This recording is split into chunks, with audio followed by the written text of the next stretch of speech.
আসসালামু আলাইকুম সবাইকে।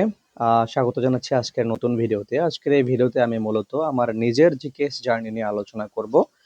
একই সাথে আ কয়েকটি খুঁটিনাটি বিষয় যেমন প্রফেসর ম্যানেজ থাকা বা না থাকা, পাশাপাশি হচ্ছে আ আমার ইন্টারভিউ এক্সপেরিয়েন্স এবং অন্যান্য কিছু বিষয় নিয়ে আলোচনা করব। এবং আমি বিশ্বাস করি it will show my dedication before and after applying for GKS, and it may motivate some of you also. So let's start.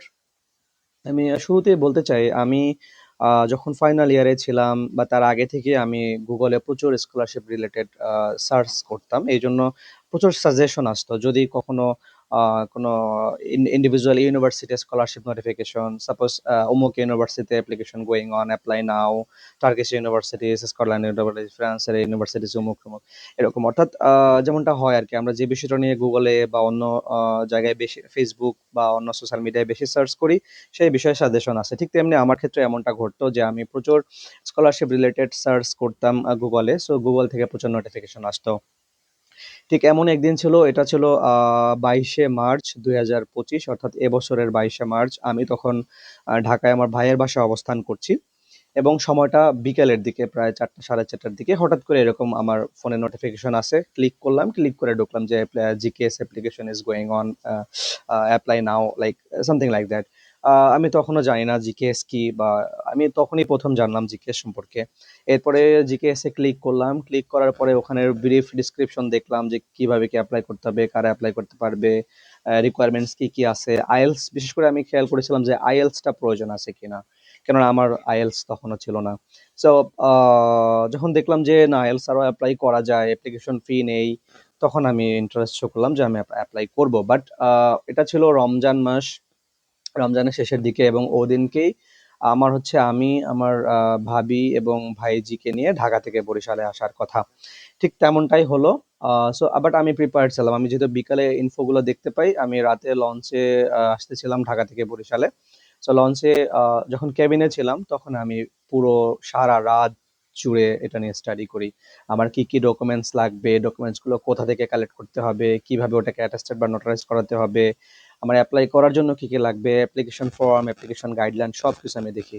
এবং সত্যি বলতে আমার সারাটা রাত আমি লঞ্চে সজাগ, ওদিন রাতে সজাগ থাকি। রমজান মাস, সেহেরির পরেও আমি এটা নিয়ে কাজ করি। স্টাডি প্ল্যান, তারপরে এসওপি, আমি ওই এক রাতে আমার অ্যাপ্লিকেশনের যে প্রসেস, যে অ্যাপ্লিকেশনের ম্যান্ডেটরি কিছু পার্ট, যেমন এসওপি রেডি করা, তারপরে হচ্ছে স্টাডি প্ল্যান নামে একটা কলাম থাকে, আমি আপনাদেরকে দেখাবো পরবর্তী ভিডিওগুলোতে। সেগুলো এক রাতে আমি রেডি করে ফেলি। অনেক সময় নিয়ে এগুলো রেডি করি। লেটার অফ রিকমেন্ডেশন দরকার, সেইটা কিভাবে হতে পারে সেই টেমপ্লেট পর্যন্ত আমি ওদিন রেডি করে রাখি।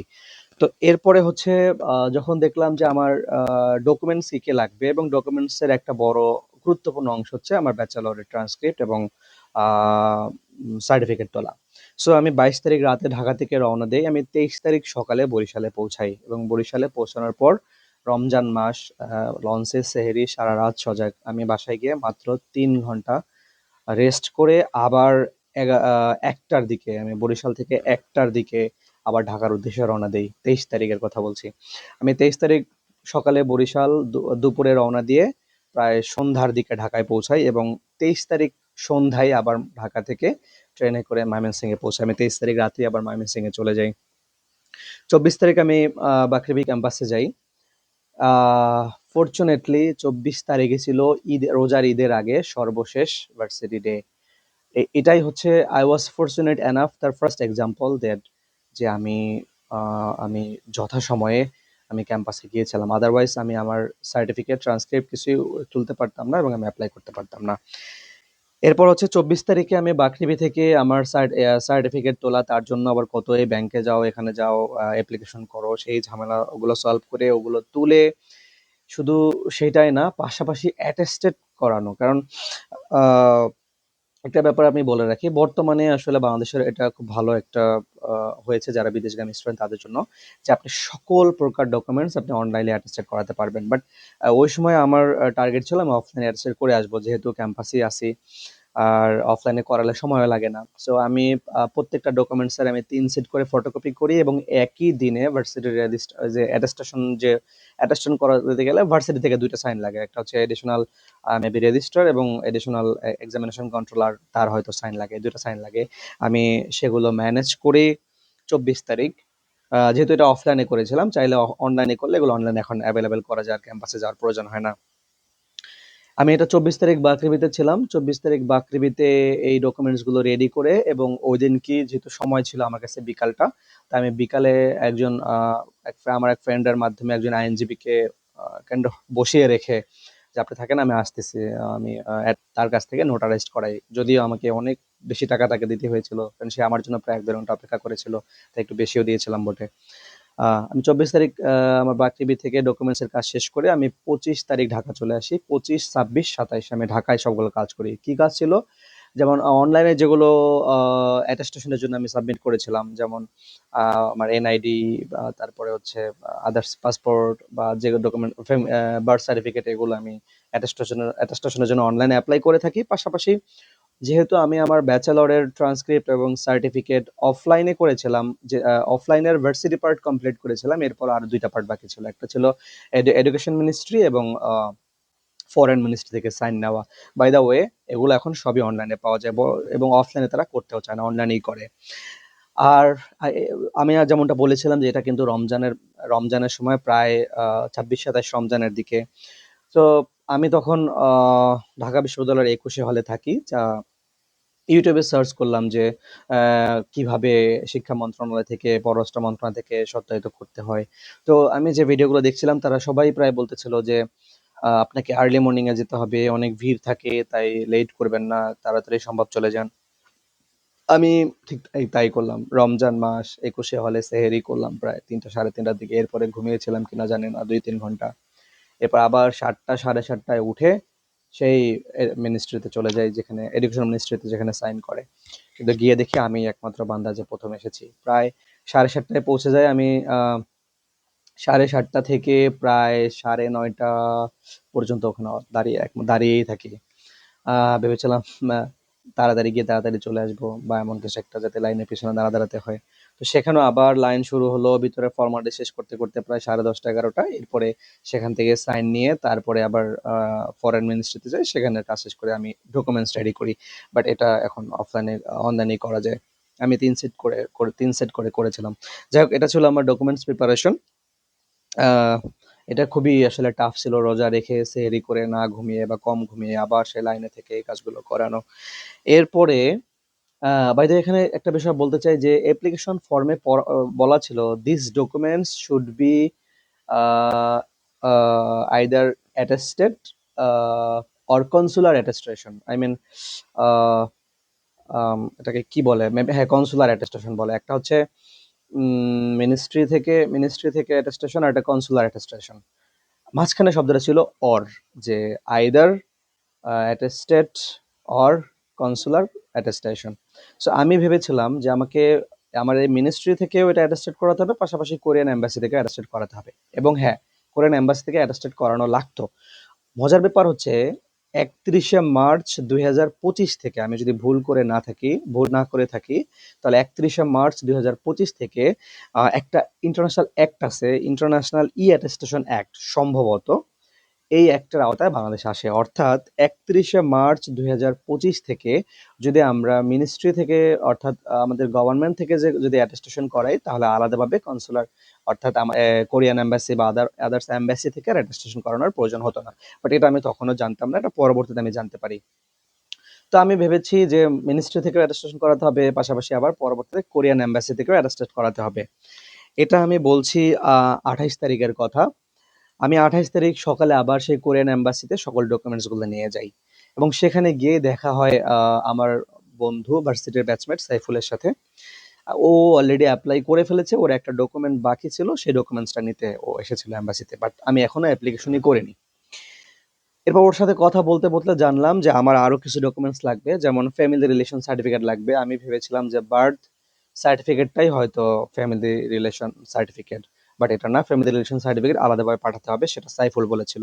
দ্বিতীয়ত ও বলেছে আমি প্যারেন্টস আমার বাবা মায়ের এনআইডি কার্ড পাঠাইনি, সেটাও জরুরি ও বলল।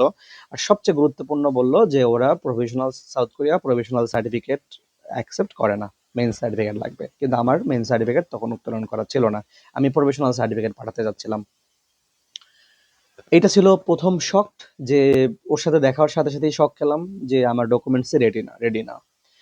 এটা প্রথম শক। দ্বিতীয় শক, যখন আমি প্রায় 2 ঘন্টা লম্বা লাইনে দাঁড়িয়ে থেকে, সেই রোদের ভিতরে রোজা রেখে লম্বা লাইনে দাঁড়িয়ে থেকে এম্বাসির ভিতরে ঢুকলাম, সেখানে যখন কথা বললাম তখন শুনলাম এটাও ছিল এম্বাসির আবার রোজার ঈদের আগে লাস্ট ডে।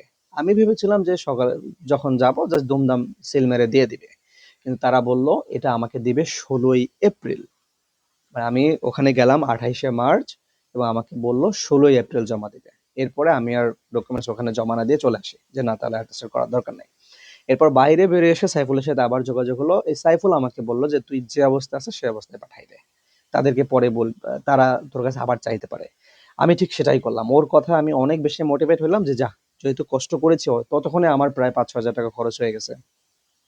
তো ওর কথা আমি মোটিভেট হয়ে আমি ডকুমেন্টস গুলা পাঠিয়ে দিই।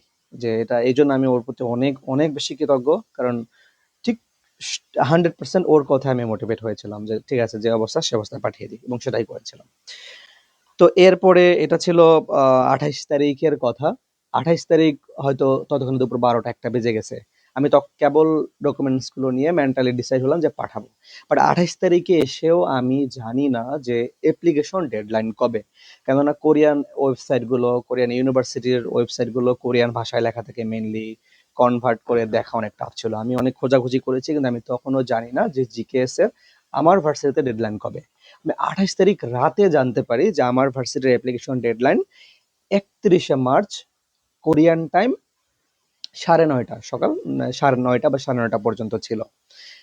আজকে 28 তারিখ এবং ডেডলাইন 31 তারিখ। এরপরে কিভাবে কি করতে হয়, কুরিয়ার করতে হয়, এরপর আমি আমার বাঁধনের 2জন সিনিয়র ভাইয়ের সাথে কথা বললাম। তারা বললো ডিএইচএল এবং ফেডেক্স কে রেফার করলো। আমি তাদেরকে আবার একটু ফোন দিলাম, তখন রাত প্রায় 11টা বাজে। তখন আমি ঢাবির একটা হলে বসে গল্প করছিলাম। তো কল দিলাম ডিএইচএল এর একটা নাম্বার নিয়ে। তো সে বলল যে সাউথ কোরিয়ায় মিনিমাম 3 দিন লাগবে, তাও 3টা ওয়ার্কিং ডে, অর্থাৎ মাঝখানে যদি কোনো ভ্যাকেশন থাকে সেটা কাউন্টেড হবে না। সো এটা ছিল আমার থার্ড শক।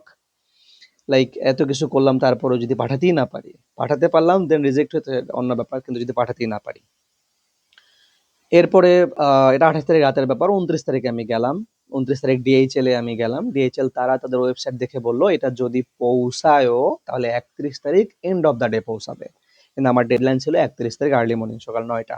আর তাদের ওয়েবসাইট বলছে যদি 31 তারিখ পৌঁছায় তাহলে 31 তারিখ এন্ড অফ দ্য ডে পৌঁছাবে। ওকে, তারপরে ওয়েট করলাম। এখানে আমার 3,600 টাকার মতো লেগেছিল ডিএইচএল কুরিয়ার করতে। এরপরে ওয়েট করার পালা। এটা ছিল মেবি 28 তারিখ, যেহেতু 28 রমজানের মতো। এরপর আমি বাসায় চলে যাই। সম্ভবত যেদিন আমি কনফার্ম হই সেদিন ঈদের নামাজ, ঈদের দিন মেবি 1 তারিখ, 1 এপ্রিল অথবা 31 তারিখ, 31শে মার্চই হবে। ঈদ যেদিন ছিল সেদিন 11:30টার সময় আমি ডিএইচএল এর ওয়েবসাইটে দেখতে পাই যে আমার অ্যাপ্লিকেশন তারা ভার্সিটিতে পৌঁছে দিয়েছে। ডিএইচএল কুরিয়ার ওয়েবসাইটে দেখতে পাই, এবং 1 এপ্রিল সন্ধ্যায় আমি ভার্সিটি থেকে মেইল পাই যে হ্যাঁ আপনার অ্যাপ্লিকেশন সাকসেসফুলি রিসিভড হয়েছে। এটা শুধু অ্যাপ্লিকেশন রিসিভ করার। So I was so relaxed at that time.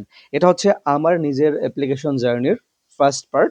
Second পার্টে আমি সরাসরি আমার যখন অ্যাপ্লিকেশন রিসিভ হয় এর পরের যে প্রসেসগুলো সেগুলো, যেহেতু কনভারসেশনটা ইমেইলের মাধ্যমে হয়, সো আমি সরাসরি আমার ইমেইলের স্ক্রিন রেকর্ড করে আপনাদের জন্য শেয়ার করব। এর মধ্যে সেই ভিডিওতেই থাকবে মূলত আম, হচ্ছে গিয়ে আমার বাকি যে ফর্মালিটিস গুলো, প্রফেসর ম্যানেজ না আদার্স, বা মাঝখানে আরো যে ইনসিডেন্টস গুলো ঘটেছে সেগুলো। আশা করি সাথে থাকবেন। ধন্যবাদ।